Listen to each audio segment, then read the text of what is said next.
Prezados alunos, boa noite. Estamos iniciando a nossa aula no dia 7/4/2020. Uma aula que a gente está fazendo de uma forma um pouco diferenciada em relação ao isolamento social imposto, pelo coronavírus. Todos vocês sabem que nós estamos passando por uma situação mundial extremamente complicada no aspecto de número de mortes e até mesmo da contaminação que esse vírus tem proporcionado à nossa saúde. Dessa forma, a gente estaria iniciando nossas aulas agora, no dia 7/4/2020, utilizando esses canais de comunicação, esses aplicativos de comunicação. Vou trabalhar mais com vocês no WhatsApp, tá bom? Vamos iniciar essa aula do dia 7/4, a aula de hoje, falando um pouco das orientações que eu tenho para vocês. As nossas disciplinas irão acontecer da seguinte forma: eu estarei enviando apresentações narradas, como essa que vocês estão recebendo, explicando o conteúdo nos dias que ocorreriam nossas aulas presenciais. Então, nossos horários, eles acontecem nas terças e quartas-feiras. Então, nos dias e neste horário, a gente estará enviando o material e estarei disponível para atender vocês via WhatsApp, tá?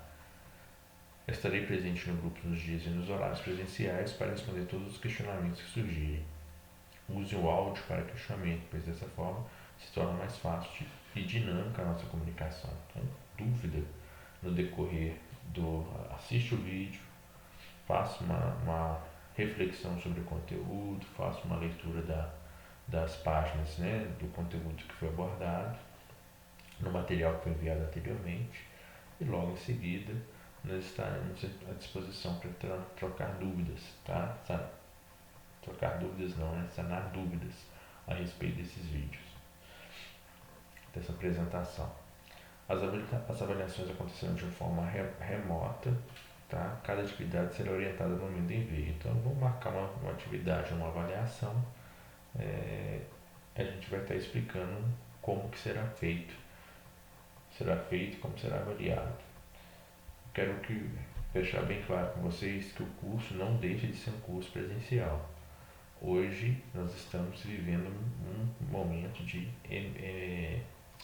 uma situação de emergência no país. Então isso dá poderes para o presidente, para o governador e para o prefeito impor algumas restrições. E a restrição que hoje nós estamos é que não haja aglomeração de pessoas, e escola é aglomeração de pessoas. Eu peço desculpas pela qualidade dos materiais que estou enviando, como meus vídeos, minhas apresentações. Eu não tenho estúdio na minha casa e com isso eu não vou conseguir fazer um material de grande qualidade como se fosse um curso EAD. Eu volto a lembrar, nosso curso é presencial, estamos tendo essa dificuldade e tendo que desenvolver essa nova metodologia em virtude do momento que estamos passando no mundo e principalmente aqui agora nas nossas vidas, está afetando o nosso cotidiano, tá bom? Quem quiser questionar a respeito dessas orientações e da conduta, de como vai ficar o curso, pode me mandar o áudio também durante os meus horários de aula, que aí eu estarei explicando, para vocês. Se quiserem fazer uma chamada de vídeo também pode, mas eu acho interessante a gente está fazendo questionamento onde todos possam estar escutando e as respostas que eu venha a dar, todos estarão também tendo acesso.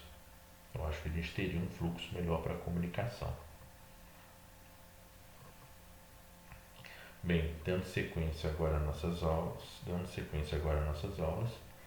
nós vamos continuar no próximo slide. Nas aulas que ocorreram no período de 2 a 2020 e 18 de março de 2020, o que nós tivemos? Simbologias elétricas, nós tivemos aulas práticas e nós tivemos levantamento de cargas conforme a NBR 5410. Então, o conteúdo que foi visto, a gente pode estar observando aqui, nós tivemos o estudo da simbologia e dos desenhos, gostaria que vocês refizessem, observassem essas orientações e as anotações e a própria apostila que foi dada em sala de aula. Nós tivemos também as aulas práticas, né? Fizemos bastante aulas práticas dentro do laboratório e fazemos levantamento de cargas. Então, após esse conteúdo de levantamento de cargas, nós iríamos fazer a divisão da instalação elétrica, né? Então, o que vem a ser a divisão da instalação elétrica? As instalações elétricas, quando você abre, né, a residência, geralmente você tem um medidor, que é o que a gente chama de padrão CEMIG, mas na verdade é um medidor de responsabilidade da concessionária. A gente tem o quadro de distribuição, que é de responsabilidade do cliente, ou seja, é aquele quadro que está no interior das nossas casas com vários disjuntores ali dentro. E cada disjuntor ele está representando um circuito. Então, se a gente observar aqui, olha, o circuito 1 representa uma lâmpada, que é o seu circuito de iluminação, onde eu vou ter condutores, né? O condutor verde aqui representando terra, a linha vermelha azul representando o condutor neutro e a linha vermelha representando o condutor fase. A gente tem o circuito 2, também representado por um circuito monofásico composto de fase neutra e terra, que é um circuito de tomadas. O circuito 3 é um circuito que está alimentando um chuveiro. E o circuito 4, uma máquina de lavar roupa. Então, assim, a minha instalação elétrica ela é dividida em circuitos. Mas por que proceder dessa forma, né? Qual que é a vantagem e o que se proporciona em uma instalação elétrica que seja bem dividida? Ou seja, que eu tenha um número de circuitos correspondente com a capacidade e a demanda da minha instalação. Então, a aula de hoje vai proporcionar a vocês o conhecimento de qual é o número de circuitos que eu tenho que compor a minha instalação elétrica. Então, lembrando que é de responsabilidade da concessionária de energia fazer esta ligação, que é pegar, né, retirar os condutores elétricos do sistema de distribuição, passar para um medidor, e a partir desse trecho aqui é de responsabilidade do proprietário da edificação. Quantos circuitos devem possuir uma edificação? Então, a NBR 5410 ela nos orienta como proceder na divisão da instalação elétrica. Quantos circuitos eu tenho? Então, se a gente olhar para essa figura, a gente tem aqui um quadro de distribuição representado, onde eu tenho aqui o barramento do condutor neutro e eu tenho um barramento do condutor terra. Observe que o condutor terra ele vem lá da minha área externa da edificação, tá? Não é o condutor neutro, não faz o papel de condutor terra. Então aqui a gente tem um terra, que é uma arte cravada lá no solo, no meu jardim, na minha varanda, ou no meu quintal. É num local onde que esse condutor terra ele vai estar vindo com o objetivo de criar o aterramento das massas metálicas, ou seja, com o objetivo de evitar choque elétrico. Nós temos o condutor neutro, que vai fazer a diferença de potencial entre os condutores fase. Então, hoje aqui a concessionária de energia elétrica, ela te oferece um sistema trifásico 220. Quando a gente fala no sistema trifásico 220, eu tenho que fase é 220 e fase neutro vai me dar 127. Eu tenho um interruptor diferencial residual, que é um DR, um dispositivo contra-choque, que nós vamos analisar isso nas próximas aulas, tá? E aqui eu tenho 12 circuitos, olha só, eu tenho 12 disjuntores instalados. Observem que aqui eu tenho um único condutor, que eu chamo de circuito 1, outro condutor circuito 2, e observe que circuito 11 e circuito 12 são circuitos bifásicos, ou seja, eu tenho fase e fase. A NBR 5410 ela determina que para cada circuito monofásico eu tenho que ter um condutor neutro referente, um condutor neutro específico correspondente ao circuito 1. Então, exemplo, se eu tenho o circuito 1, eu vou ter que ter um condutor do circuito 1 neutro, um condutor do circuito 1 terra. Se eu tenho o circuito 2, um condutor neutro do circuito 2, um condutor terra para o circuito 2. Ou seja, eu tenho os barramentos, para cada número de circuitos monofásicos, eu vou precisar de um condutor fase, de um condutor neutro, de um condutor fase e um disjuntor fase, o condutor terra, perdão gente, vamos voltar aqui, perdão, vamos refazer aqui a especificação dos componentes elétricos. Então eu tenho um condutor neutro, um condutor terra, que vai estar compondo o circuito 1. Novamente, circuito 2, eu vou ter condutor neutro, circuito 2, condutor fase, circuito 2 e condutor terra, circuito 2. Então, para cada circuito, eu tenho que ter um condutor neutro e um condutor terra e o condutor fase. Por que isso? No momento que você determina a seção nominal dos condutores, se eu tenho um circuito de iluminação 127, onde meu cabo é de 1,5, a seção nominal do condutor é 1,5, a norma vai determinar que o condutor neutro também poderá ser de 1,5 e o condutor terra também será de 1,5. Se eu coloco que o meu condutor para alimentar o chuveiro é de 6 milímetros, o condutor neutro será de 6 milímetros e o condutor terra será de 6 milímetros. Agora imagine, igual a gente observa em muitas instalações elétricas, que o eletricista utiliza um único condutor neutro, ele pega um único condutor neutro, não tem esse barramento, e ele distribui a seção nominal maior do cabo e vai puxando derivações, ou seja, para cada trecho que passa aquele condutor neutro, se eu preciso de ligar uma lâmpada, eu vou abrir aquele cabo, seccionar o cabo, vou fazer uma emenda com o condutor de seção nominal menor, por exemplo, 1,5, então está vindo 6 milímetros, eu secciono, emendo 1,5 e faço a alimentação do meu circuito. Então, isso não é interessante, porque além de você ter que passar um condutor de seção nominal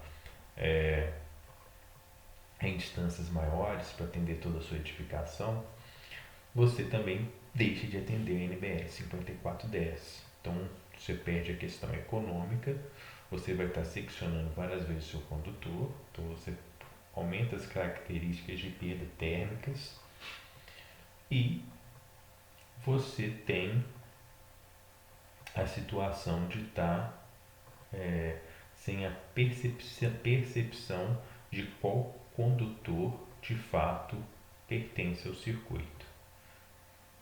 Então, da forma que nós conseguimos distribuir neutro, terra e fase para cada circuito, a gente tem uma distinção melhor do que está acontecendo na minha instalação elétrica. O que a NBR 5410 fala sobre a divisão da instalação elétrica? Ela aborda na página 184. Então, vocês têm a NBR 5410, vocês podem estar consultando a página 184. O item 9.5.3 da NBR 5410 e logo subsequente, ele fala que todo ponto de utilização previsto para alimentar de modo exclusivo ou virtualmente dedicado a equipamento com corrente nominal superior a 10 amperes deve construir um circuito independente. Então, o que vem a ser isso? Todo equipamento em que eu pegar a potência dele, dividir pela tensão nominal de alimentação